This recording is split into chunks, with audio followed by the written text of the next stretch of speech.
amigos, continuamos aquí en Art Miami, and I actually want to show you one of the places that I mostly like because it's like I say, this is art that has history and art that actually has really, really different meaning. So we're here with Douglas, who's going to tell us a little bit about this. How are you, Douglas? Fine, thank you very much.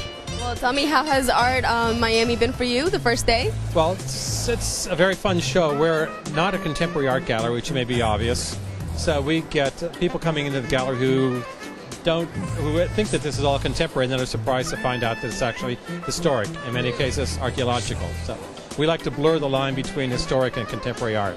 Good, because that means that you stand out of everything else in here. I hope so. I hope so. So tell me, this is a piece that we chose to film, so tell me a little bit about this piece. It's a favorite piece of mine in that it has a really interesting story. It comes from the island of Sumba, which is the southernmost island in Indonesia, and it actually represents a young slave woman who would have been a professional mourner at the funeral of an important king on this island. She wasn't a slave in the sense that she was oppressed and held against the servitude, but it was a social caste. She has on her forehead a representation of a gold diadem, but a wonderful face that I think anybody could love. And at her side here, she has very interesting bas-relief carvings that are very archaic. This is an island that didn't convert to either Islam or Christianity until the 1950s, so preserved a very archaic form of culture. Now, this is how it was found? This is exactly how it was found. You can see there's lichen growth on here. This green is color from lichen in a tropical environment. But it's had no restoration or any repair or anything like that. And how much would somebody pay to get their hands on one of these? This would cost someone $22,000. Brand new car. There you go. Exactly. This is a brand new car right there.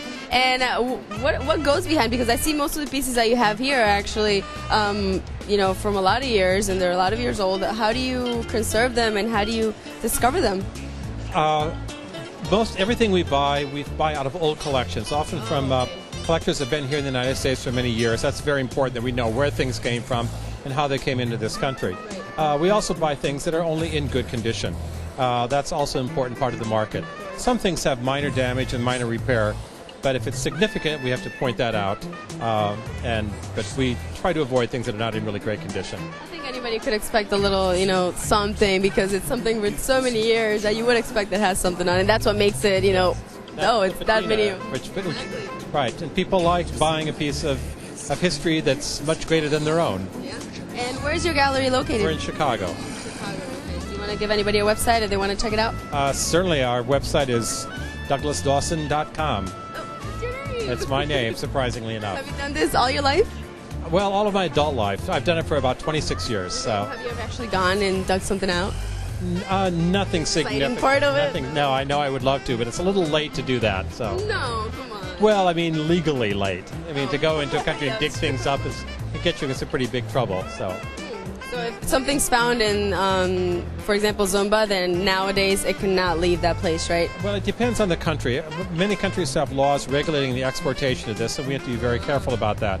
Which is, as I said, most everything we buy either here in the United States or in Europe, where it was collected in many cases 100 years ago. Yeah.